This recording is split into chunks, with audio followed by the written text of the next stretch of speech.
মই ইকৰাণী কৃষি প্ৰধান কাৰিকৰী হাইস্কুলৰ প্ৰধান শিক্ষয়িত্ৰী। আমাৰ বিদ্যালয়খন বৃহত্তৰ ইকৰাণী অঞ্চলটোত অৱস্থিত। আমাৰ বিদ্যালয়ৰ বিষয়ে আমাৰ চৌপাশৰ বিষয়ে আমি জনোৱাটো উচিত বুলি ভাবিছোঁ। আমাৰ নিজৰ ঠাইখনৰ বিষয়ে জনাটো খুবেই প্ৰয়োজন। আমি বাস কৰা অঞ্চলটোৰ উদ্ভিদ আৰু প্ৰাণীসমূহৰ লগতে সম্পূৰ্ণ জৈৱ বৈচিত্ৰ্য তথা ইয়াৰ ভৌগোলিক অৱস্থান, ইতিহাস আদিৰ তথ্য জনাটো, ইয়াৰ বাসিন্দা হিচাপে জ্ঞান থকাটো সকলোৰে কৰ্তব্য। এই তথ্যসমূহ যাতে ভৱিষ্যত প্ৰজন্মলৈও সাঁচি ৰাখি যাব পাৰি, তাৰ বাবে সকলোৱে চেষ্টা কৰা উচিত। অসম চৰকাৰৰ শিক্ষা বিভাগৰ নিৰ্দেশ অনুযায়ী এই জৈৱ বৈচিত্ৰ্য পঞ্জীয়নত এইসমূহ তথ্য অন্তৰ্ভুক্ত কৰি ভৱিষ্যতলৈও ৰাখি যোৱাৰ সুযোগ প্ৰদান কৰিছে।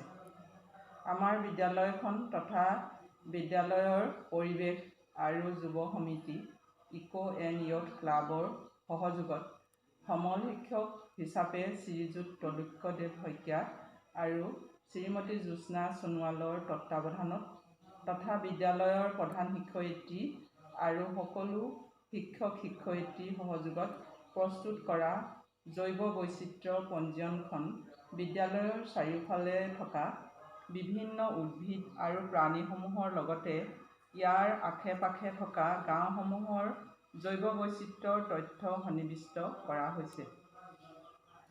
এই তথ্যসমূহ ছাত্ৰ-ছাত্ৰীসকলে স্থানীয় ৰাইজ, অভিজ্ঞ ব্যক্তিসকলৰ পৰা সংগ্ৰহ কৰিছে।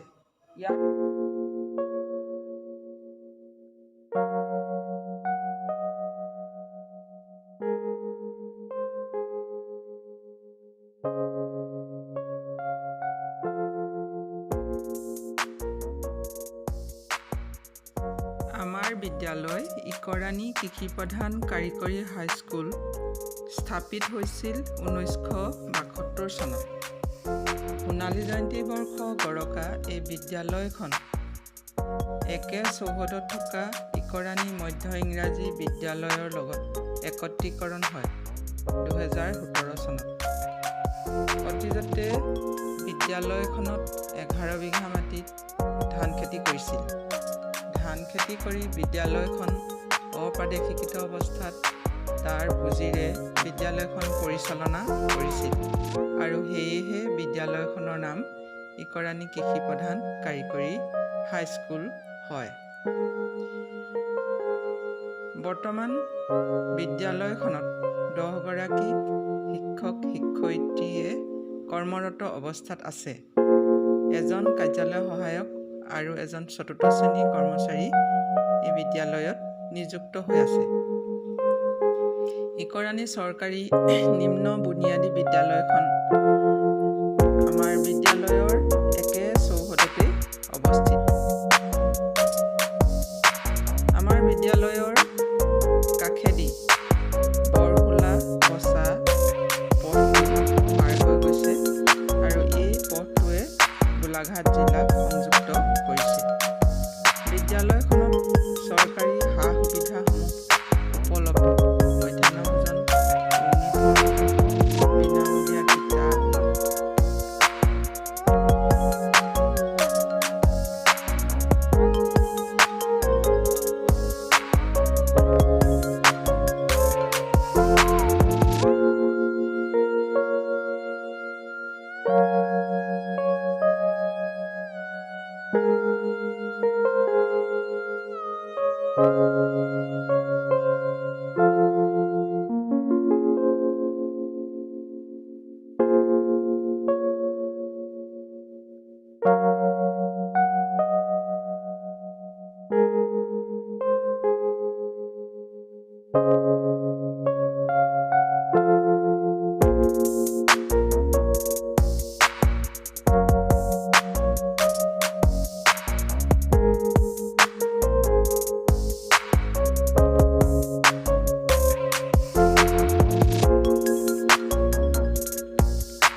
অন্ততঃ 21 চকল দিলে টিকা হ'ব।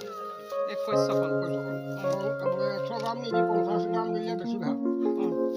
21 চকল যদি তিয়াই থয় গধূলা, ৰাতিপুৱা ফজি বাহিৰত খাব লাগে। ইয়াৰ ডায়েবেটিছ আৰু প্ৰেছাৰ আৰু কিডনি যদি হয় তাকো কম কৰিব। এইকেইটা কাৰণে ভাল। আৰু ডেইলি খালেও কোনো আপত্তি নাই, একদম জীৱনভৰ মৰালৈকে খালেও কোনো আপত্তি নাই। খালি 50 গ্ৰাম খাব লাগিব ৰাতিপুৱা। 21 চকল দিব লাগিব। হেৰি তাৰ ডাঙৰ হ'লে 21 চকল নালাগে, 11 চকল দিব লাগে। তাৰপিছত আপোনাৰ এইখিনিত কিবা গছ কচু নিচিনা এবিধ দেখিছোঁ, এইটো কি কচু? এইটো হ'ল হেৰি বৰকচু বুলি কয় এইটো।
বগা হৈ আহিব